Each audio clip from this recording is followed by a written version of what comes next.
ఆదిపుస్తకం గ్రంథంలోని యెషయా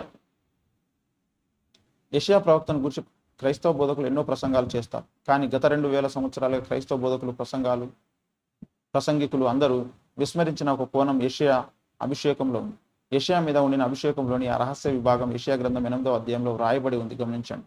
దేవుడు ఒక ప్రత్యేకమైన పనిని చేయమని యెషయాను ఆజ్ఞాపించాడు. అదేమిటంటే, ఈ ప్రమాణ వాక్యంను కట్టుము, ఈ బోధన ముద్రించి నా శిష్యులకు అప్పగింపుము. అది యెషయా చేయవలసిన పరిచర్య. 16వ వచనం.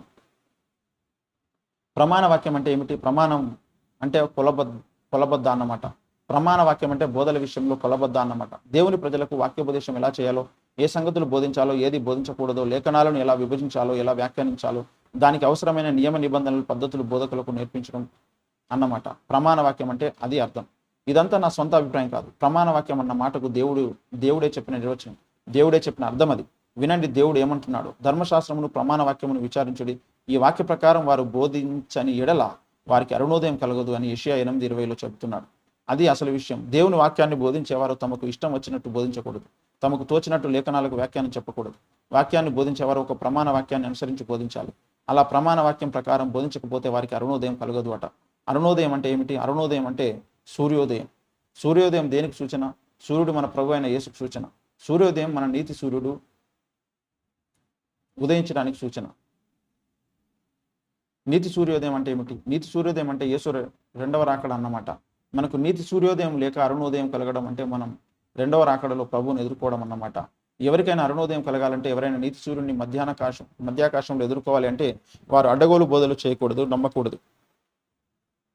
సత్యానికి భిన్నమైన బోధలను బోధించినా, అలాంటి అసత్య బోధలను అంగీకరించి నమ్మినా అలాంటి వ్యక్తులకు అరుణోదయం కలగదు. అంటే వారు రెండవ రాకడలో నీతి సూర్యుడిని ఎదుర్కోలేరు అన్నమాట. అంటే క్రీస్తు రెండవ రాకడలో ఎత్తబడాలని కోరే వారందరూ తమ బోధలను గూర్చి తాము నమ్ముతూ ప్రచారం చేస్తున్న సిద్ధాంతాలను గురించి చాలా జాగ్రత్త పడాలన్నమాట.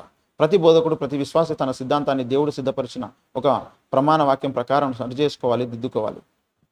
సకల ప్రజలు ఏ ప్రమాణం ప్రకారం, ఏ కొలబద్ద ప్రకారం తమ బోధలను, నమ్మకాలను పరీక్షించుకొని సరిచేసుకోవాలో ఆ కొలబద్దను, ఆ ప్రమాణ వాక్యాన్ని దేవుని ప్రజలకు అందించవలసిన బాధ్యత యెషయా ప్రవక్తది. అది దేవుడు యెషయాకు అప్పచెప్పిన బాధ్యత. మరి యెషయా ప్రవక్త ఆ పనిని జరిగించాడా? సకల ప్రజలకు అవసరమైన ప్రమాణ వాక్యాన్ని యెషయా సిద్ధపరిచి దేవుని ప్రజలకు అందించాడా? దేవుని ప్రజలారా, దైవ జనాంగంలోని బోధకులారా, మీరు ప్రసంగాలు చేసిన, మీ నమ్మకాలను ఏర్పరచుకున్న ఈ కులబద్ధ ప్రకారం మీ బోధలను, నమ్మకాలను పరీక్షించుకొని వాటిని సరిచేసుకోండి.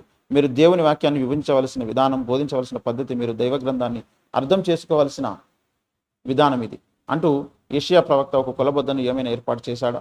యెషయా అలాంటి కార్యాన్ని ఏమి చేయలేదని మనకు తెలుసు.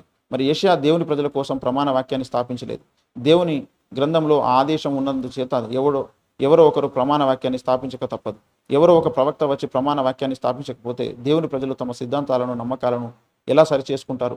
దేవుని ప్రజలు ఒక ప్రమాణ వాక్యం ప్రకారం తమ బోధనను సరిచేసుకోకపోతే దేవుని సంఘంలో యెజబెలు కార్యాలు ఎలా నశిస్తాయి? అసలు ప్రమాణ వాక్యం అనేది లేకపోతే అంత్యకాలపు ఇర్మియా అసత్య బోధలను ఎలా పెళ్లగిస్తాడు?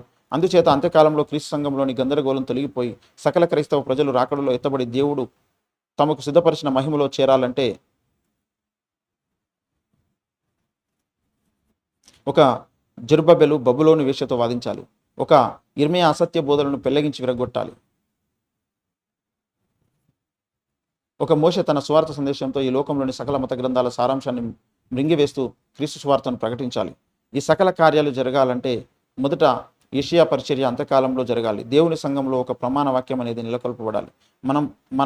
మనం పైన చెప్పుకున్న సకల లక్షణాలు తనలో కలిగిన ఒక మహాప్రవక్త మహాశ్రమల కాలానికి ముందే భూమి మీద ఉండాలి.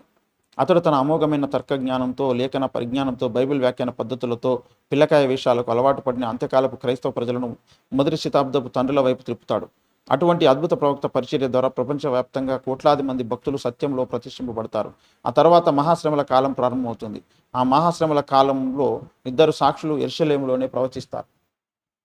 కానీ సకల ప్రవక్తల తత్వము, దర్శనం తనలోని ఇముడ్చుకున్న ఈ అంత్యకాలపు మహాప్రవక్త మాత్రం తన పరిచర్యను సకల దేశాల్లోనూ జరిగిస్తాడు. తన సందేశాన్ని సకల దేశాలకు ఈ ప్రవక్త పంపిస్తాడు. ఈ అంత్యకాలపు ప్రవక్త ప్రకటన 11లోని 2 సాక్షులలో ఒకడు కాడు, ఇతడు వేరే ప్రవక్త. ఈ మహాప్రవక్తకు 2 సాక్షులకు ఉన్న వ్యత్యాసాలు ముఖ్యంగా 4. 1. అంత్యకాలపు ప్రవక్త యెరూషలేములో సేవ చేయడు. అతడు సకల జనాంగాల మీద, రాజ్యాల మీద నియమించబడ్డాడు కనుక అతడు తన సందేశాన్ని సకల దేశాలకు పంపిస్తాడు. అయితే 2 సాక్షులు మాత్రం యెరూషలేములో మాత్రమే ప్రవచిస్తారు. ఈ అంత్యకాలపు ప్రవక్త మహాశ్రమల కాలానికి ముందు ప్రవచిస్తాడు. అయితే ఆ ఇద్దరు సాక్షులు మహాశ్రమల కాలంలోనే ప్రవచిస్తారు. ఇద్దరు సాక్షులలో మోషే లక్షణాలు, ఏలియా లక్షణాలు మాత్రమే ఉంటాయి. అయితే అంత్యకాలపు ప్రవక్తలో సకల పాత నిబంధన ప్రవక్తల లక్షణాలు ఉంటాయి. అంతేకాదు ఇతనిలో ఒక క్రొత్త నిబంధన ప్రవక్త లక్షణాలు కూడా ఉంటాయి. ఆ క్రొత్త నిబంధన ప్రవక్త ఎవరో కాదు, అపోస్తలుడైన పౌలు. ఇద్దరు సాక్షులు సూచక్రియలు, మహత్కార్యాలు చేస్తారు. వారి పరిచర్య మొదటి ఏలియా పరిచర్య వంటిది. అయితే ఈ అంత్యకాలపు మహాప్రవక్త సేవ బాప్తిసమిచ్చు యోహాను సేవలాగా ఉంటుంది. సూచక్రియల మీద ఆధారపడకుండా ఇతడు సత్యాన్ని ప్రకటిస్తాడు, స్థాపిస్తాడు. ఈ అంత్యకాలపు ప్రవక్తలో యెషయా, ఏలియా, మోషే, ఇర్మియా మొదలైన పాత నిబంధన ప్రవక్తల లక్షణాలతో పాటు క్రొత్త నిబంధన ప్రవక్తలలో ప్రముఖుడైన పౌలు లక్షణాలు కూడా ఉంటాయి. అందుకే ఇతడు నెక్స్ట్ చాప్టర్లో చూద్దాం. Praise the lord.